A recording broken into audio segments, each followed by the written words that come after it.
We're following a developing story for you out of Richland County after shocking allegations made against upperclassmen at the Richland 44 High School caused outrage. Now the school system says the Richland County Sheriff is investigating. Parents contacted our whistleblower hotline asking us to dig into this issue. Valley News Team's Emily Young joins us now with more. Emily, what did you find out? I spoke to several people today about what they say happened at Richland 44 School in Colfax. One person, a parent who didn't want to be identified because of the sensitive nature of the situation, says there were alleged ambushes by upperclassmen on 7th and 8th graders in the school. The lights supposedly turned off and the victim is held down and then violated. Parents also say they have concerns over the timeline of events. They say the athletics director, principal, and superintendent held a meeting with all the boys at Richland 44 last Thursday. Just yesterday, 30 parents showed up at the principal's office demanding answers. And just today, the superintendent sent an email to parents about the ongoing investigation. We've requested a copy of this email, but as of this broadcast, have not received it. Our whistleblower says the school has suspended 5 students in connection to the incident. I spoke with Superintendent Tim Godfrey today.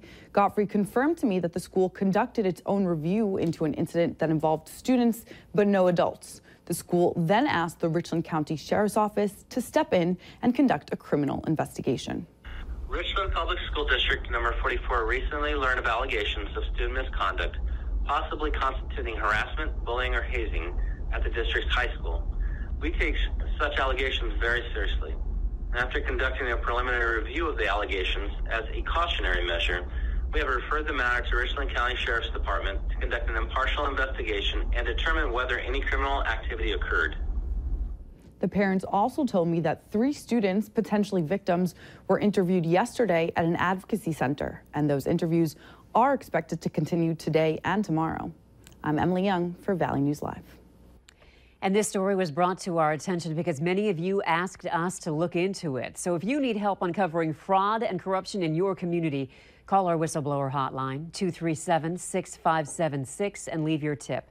A member of our investigative team will get on the case and go to work to expose the truth. Gray skies today, but we've still got above average temperatures, and that is a beautiful thing when you know what the deep freeze feels like. Hutch, pretty good tonight, too? Not only that, the foot or more of snow that fell in southern and eastern Minnesota also not around our parts. We've had to deal with clouds, a little breezy weather, and temperatures that have been stuck in the 20s. That's going to continue. Look at the cloud cover. It looks like it's here for the evening hours, and that means our temperatures will be fairly steady through the evening. But overnight, there is a shot at some clearing taking place, and that means cool morning temperatures. But for now, steady temperatures through most of the early hours of the overnight, with wind decreasing to under 10 miles per hour. We'll be in the 20s as well in Grand Forks. Now, looks like teens for your morning commute in the morning, but the warm-up begins tomorrow afternoon. We'll have details on just how hot we get as we close out a fairly mild work week. The word hot in January. Yes. Unheard of sometimes. Well, 20, 30 degrees above average could be called hot. Yes, so it could be. We'll say that. Thanks, Hutch. You bet. 25 years in prison. That's the sentence for a man charged with shooting at law enforcement, leading them on a high-speed chase, and stealing several vehicles, including one with a baby inside. Last February, 24-year-old Daniel Two Hearts of Fort Totten took off when authorities tried stopping him on I-29 near Grand Forks. Law enforcement used spikes to stop the truck near Hillsboro, and that's when police say Two Hearts got out and fired 3 shots from a 9mm handgun. Officers were not hit, and Two Hearts got away. About an hour later, he stole a vehicle in Hillsboro with a baby in it. The baby was rescued unhurt, and Two Hearts would later shoot and wound himself in the chest in a standoff in Devil's Lake. After a public meeting erupted yesterday regarding the possibility of closing elementary schools in Grand Forks, the school board is urging patience. Many came out to defend their neighborhood schools, saying the school board isn't being transparent. Valley News Live's Ryan Laughlin pushed the issue with the president of the Grand Forks School Board this afternoon.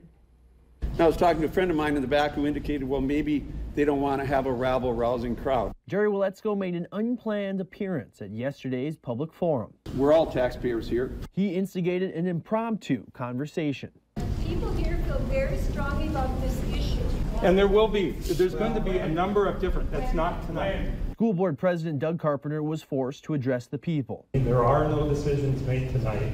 There will be no decisions made in the next 2, 3, 4, 5, 6 months. 5 scenarios were presented about the possible long-term planning for the school district. 3 of them involved closing schools, and some were dissatisfied with what was presented. If they do build a new elementary school or middle school, there'd still be millions of dollars that would have to be placed into other schools, and that's not listed on the scenario. So I wish they'd be more transparent with the public. You know, I guess I get a little bit frustrated with this lack of trust or transparency. Carpenter says the meetings are public. Everything the board or facilities committee does is clearly laid out online.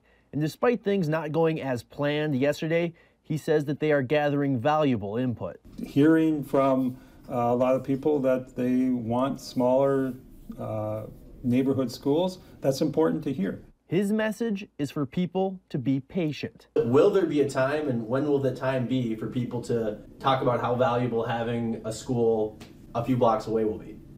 Well, the facilities committee is going to be meeting sometime in February, probably the latter half of February, to talk about the issues about communication and where and what types of meetings should be held with the public in the future. Nothing on the books yet for that type of meeting. The school board says stay tuned.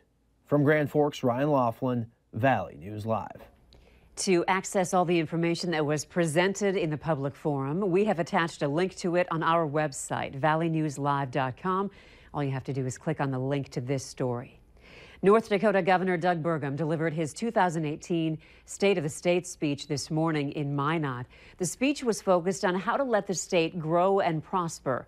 Burgum says young people will be the future, and he wants more of them to stay. He also shared that his administration has adopted a purpose statement made up of 6 words: empower people, improve lives, and inspire success. State of the state is one of unlimited promise and potential, provided that we embrace change, we diversify our economy, and we harness the unstoppable forces of technology. We have the entire speech for you posted online. For that, just head to valleynewslive.com and click on this story. 2 students are dead, 17 others hurt after a shooting at a high school in Kentucky. The governor there says of those injured, 12 were wounded by gunfire and 5 suffered other injuries. 1 student, a 15-year-old girl, died at the scene, while a 15-year-old boy died at a hospital. The suspect is a 15-year-old male student at the school, and he is in custody. Police say the boy entered the Marshall County High School just before 8 this morning, armed with a handgun. First responders were on the scene less than 10 minutes later. Officials say the shooter will be charged with both murder and attempted murder.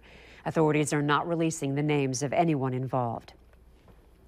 Federal workers are getting back to work today after Congress agreed to a temporary spending bill which ended a 3-day government shutdown. But as Mola Lenghi reports from Capitol Hill, the problems that sparked the shutdown in the first place still remain, and there is very little time to find a solution. It's back to business in Washington. We might call today the first day of the rest of the 115th Congress. After a 3-day government shutdown, lawmakers bought themselves 16 days to negotiate fixes to DACA and border security. 16 days. That's not much time. Got to get moving. Senate Minority Leader Chuck Schumer says he has withdrawn his offer to pay for the president's border wall, which he offered to Mr. Trump during a White House meeting last Friday. Thought was that we could come to an agreement that afternoon. The president would announce his support, and then the Senate and House would get it done, and it would be on the president's desk. He didn't do that. While Democrats want to address DACA, the negotiations will likely broaden to include other immigration issues, and that will likely complicate any possible compromise. Whoever gets 60 votes wins. I mean, that's the way you have an open process in the Senate, and that's the way we'll deal with that issue. Senate Majority Leader Mitch McConnell promised to bring a bill protecting so-called dreamers up for debate and a vote. For the first time in 5 years, we will finally debate and vote on immigration and DACA issues. Lawmakers on both sides are under a microscope. The American people are watching. And the clock is ticking. Mola Lenghi, CBS News, Capitol Hill. Congress is providing back pay to all those furloughed federal workers. The funding bill that passed Monday also took care of a big Democratic priority, reinstating the Children's Health Insurance Program for 6 years.